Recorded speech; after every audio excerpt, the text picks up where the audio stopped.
You experienced that before, playing against a team that made a coaching switch mid-season, or going through it yourself? Yeah, I think I have. I can't remember off the top of my head, but going through it myself personally, it seems like teams always get a little bit charged up, and you get a little bit of a fresh start and to make a first impression. And obviously, they have a lot of skill over there, and maybe some guys that aren't as happy with how the season's gone, and they're probably going to find some energy tonight to try and prove it against us. How much in your time do you recall, like in the West, like playing against a Tom McClellan-like team? Like, what are there any subtle differences? Is there anything you kind of notice, or do you not really think about? Yeah, I think the West is a little bit.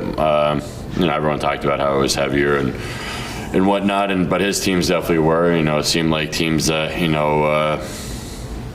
and you don't know how much I can change in one day, but at the same time, they're going to be a team that wants to, obviously hold down the fort a little bit better and try not to give up as much. And teams like that generally have really good structure and make it hard on teams to get to the inside. And that's how we want to play as well. It's like 82 playoff games, and that's tiring and hard work. But it seems like the best teams do it, and I'm sure that's how they want to play, and that's how we want to play as well. How much does getting that opportunity to play with Tavares Marr help fuel you? Like, despite the fact that someone like an Austin Matthews can't play. Yeah, I don't know. It's just like so many things change throughout the year, and people are always asking, who do you think you'll play with? Who are you playing with? And things just change so much, whether it be injuries or the way the lineup just kind of shakes out. And I feel like I really needed those 3 days to recharge. I feel like I have really good energy right now, and hopefully I can help those two by kind of being a little bit of pain against the other team and creating some time and space for them.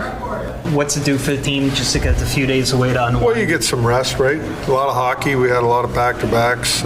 Starting out with this again with a back-to-back, but rest, energize, So the energy should be back, which is good. 3 days off. Timing issues and things like that, execution. So you got to simplify your game here tonight. Play a pretty simple hockey game and make sure we're predictable to each other. And it's about competing, working hard and playing hard out there. How much can you shut off the coach's mind during those 3 days, but also like maybe you have to turn it on to kind of look at the footage of how those last two games were? Well, yeah, definitely. You look at things and you think about things and lineups and what we can do better here coming out of the break. So there's all sorts of things that coaches look at and stay with it throughout the break. What's the danger of taking on a team that's going through a coaching bump or change? Well, it's kind of I'd say the players, they want to impress the coach, for sure, and a little bit of a new lease on hockey life. They're a talented team over there. We all know that. We talked about it before. A lot of good players over there, and we expect a very hard game tonight. Austin Trubisky, what is his status for tonight? He's doing better, so we'll update you tomorrow. But he's doing better, which is good. So he won't be in the lineup tonight? Nope. But a chance tomorrow? I would say no tomorrow too, but again, he's doing better, which is good.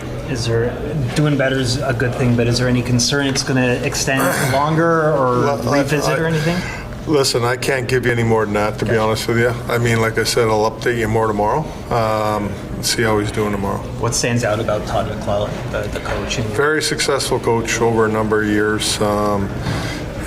Great head coach. His teams have been very successful. He's been around a long time. Coached a lot of hockey. Is there anything you want to see from your team going into this? Maybe offensively you didn't see in the last couple of games. Like what would be the message? I don't know about. We always talk offense. We had chances to score in that game. The last couple didn't go in. It's the other side of the puck that is more concerning for me. Is we gave up 3 goals to Winnipeg, in my opinion, that are easily corrected. Again, I talk about details, stick details, little things, that we got to do better. We got to be better, and that's the focus here. Is it a good sign Chris Tanev was able to join? Yeah, he's feeling pretty good. So we'll. The Leafs center dilemma: who can strengthen the roster? If you're a Toronto Maple Leafs fan like me, you know the team's center depth has been a constant concern this season. With Austin Matthews set to return from a mysterious upper body injury next week, the excitement of having our star back is palpable. However, there are still serious issues to address in the center position to keep the team competitive and, of course, fuel our playoff dreams. David Kampf, a key piece in the center rotation, is sidelined with a lower body injury. As if that weren't enough, Kalle Jarnkrok is still recovering from surgery, leaving another gap in the lineup. Max Domi, expected to be a versatile asset, has been placed on injured reserve, further aggravating the situation after missing consecutive practices due to lingering pains. To sum it up, the Leafs are missing 4 functional centers, and the pressure to act is mounting. James Mirtle, a respected Leafs analyst and contributor to The Athletic, highlighted a series of potential trade targets to address this dilemma during his appearance on the J.D. Bunke's podcast. Among the names mentioned, 2 stood out: Nick Jugstad and, for the nostalgic fans, a possible reunion with Ryan O'Reilly. Jugstad seems to be Mirtle's favorite, and for good reason. The player, who signed a 2-year deal with the Utah Hockey Club last offseason, carries a manageable $2.1 million cap hit, which is essential for a team as salary cap-strapped as the Leafs. Additionally, standing at 6 feet 6 inches and weighing 205 pounds, he would bring not only physicality but also consistent offensive contributions. Jugstad is the most viable option for the Leafs right now, Mirtle stated on the podcast. And he's right. Experienced and versatile, Jugstad has played for several teams, including the Florida Panthers, Pittsburgh Penguins, Minnesota Wild, and Edmonton Oilers, and could quickly adapt to the Leafs' dynamic. With an affordable contract and a solid track record, he offers a practical solution without sacrificing too many future assets. However, it's impossible to ignore the possibility of a Ryan O'Reilly return. Yes, we know he chose the Nashville Predators last summer in search of a quieter environment, but the Leafs management still holds him in high regard. The 2019 Stanley Cup winning captain with the St. Louis Blues is precisely the type of player any contender would love to have on their roster. However, the cost of bringing him back would be steep, both in terms of trade assets and cap space adjustments, as Nashville or a third team would need to retain part of his salary. I don't think the O'Reilly scenario is entirely out of reach, Mirtle said, showing that there's optimism within the organization. However, there are doubts about how much it's worth investing in a 33-year-old player, even with his impeccable credentials. Meanwhile, cheaper internal options like Steven Lorentz, Connor Dewar, Pontus Holmberg, and Fraser Minton have been mentioned. But let's be honest, these names might serve as short-term stopgaps, but they're far from offering the stability and impact the team needs. The pressure is all on GM Brad Treliving. He knows that despite the Leafs' solid performance so far, the center position is crucial to sustaining any championship aspirations. With the trade deadline approaching, Treliving has likely intensified his efforts to finalize a deal. And we, the fans, are eagerly awaiting good news. For now, all we can do is trust that the team can weather this tough phase and hope a solution, whether it's Jugstad, O'Reilly, or another name, arrives before things spiral out of control. After all, as we all know, the Leafs don't have the luxury of wasting another season with a promising but incomplete roster. The time to act is now. The Leafs center dilemma, expanding on the potential solutions. The Toronto Maple Leafs, amidst another promising yet tumultuous season, face one of their most pressing challenges, addressing a depleted center lineup that threatens to derail their momentum. While the return of Austin Matthews is a beacon of hope, the broader picture remains dire, requiring urgent action from the front office. With Kampf, Jarnkrok, and Domi sidelined, the team's depth has been stretched thin. The immediate impact is clear on both ends of the ice. Defensively, the Leafs are struggling to suppress opposing top lines without reliable two-way centers. Offensively, puck distribution and power play setups have been less dynamic, as the makeshift lineups lack the same chemistry. This imbalance underscores the necessity for reinforcements. Nick Jugstad, as highlighted by James Mirtle, presents the most realistic trade option. His affordable contract and towering physical presence align perfectly with the Leafs' needs. Beyond his imposing stature, Jugstad brings versatility. He can play both center and wing, a flexibility that would allow head coach Sheldon Keefe to adjust the lineup dynamically. However, acquiring Jugstad isn't without complications. The Utah Hockey Club, formerly the Arizona Coyotes, is currently rebuilding but may still demand a premium return for their experienced forward. The Leafs will likely need to part with a mid-tier prospect or draft pick to make the deal work. With their prospect pool already thin, Treliving faces a tough decision. Another name that excites fans and analysts alike is Ryan O'Reilly. The former Conn Smythe winner and Stanley Cup champion has a proven track record of elevating teams in high-stakes situations. His leadership during his brief stint with Toronto last season left a lasting impression. Yet, the Predators have little incentive to move him unless the offer is overwhelming. Should the Leafs pursue O'Reilly, it would almost certainly require a multi-asset package. A first-round pick and a promising young player like Nick Robertson might need to be part of the conversation.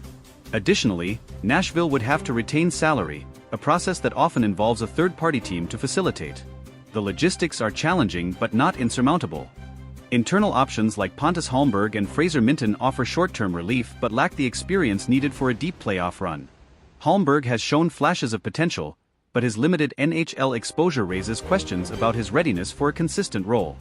Minten, while promising, is still developing and would be better served continuing his growth in the minors. A wild-card option could be exploring European leagues or waiver claims to unearth an overlooked talent. Teams like the Vegas Golden Knights and Colorado Avalanche have found gems in unconventional ways, and the Leafs scouting department may need to cast a wider net to uncover an affordable, immediate solution. Another factor complicating the Leafs' decisions is the looming salary cap crunch. With Matthews' extension set to kick in soon, Toronto must be mindful of every financial commitment. Adding a high-priced center now could limit flexibility during the off-season, forcing Treliving to juggle short-term needs against long-term sustainability. Trade timing will also play a pivotal role. Acting quickly could stabilize the team and prevent further slip-ups in the standings, but it may come at the cost of negotiating leverage. Alternatively, waiting closer to the deadline could yield better deals as selling teams grow more desperate. The risk, however, is enduring several more weeks of uncertainty. Sheldon Keefe's role in navigating this storm can't be overstated. His ability to extract maximum effort from an injury-riddled lineup will be crucial.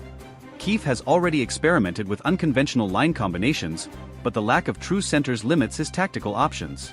A new acquisition would provide the stability he needs to implement a more structured game plan. The Leafs locker room has remained resilient through adversity, with veterans like John Tavares and Morgan Rielly stepping up as vocal leaders. However, even their efforts may not be enough to overcome the absence of key personnel. Reinforcements are not just a luxury, they're a necessity. For fans, the anxiety is palpable. After years of playoff heartbreak, this season feels like another chapter in the saga of unmet expectations. Yet, there's cautious optimism. The team has shown glimpses of brilliance, and the addition of a solid center could be the missing piece that transforms them from contenders to genuine threats. As the trade rumors swirl, one thing is certain: the next few weeks will be critical in shaping the Leafs season. Whether it's Bjugstad, O'Reilly, or an unexpected name, the decision made by Brad Treliving and his staff could define not just this campaign, but the team's trajectory for years to come. For now, we wait, hopeful that the Leafs will seize the moment and finally deliver on their immense potential. Will the Leafs make their move? As the speculation intensifies, the Leafs fan base is holding its collective breath, waiting for signs of a breakthrough.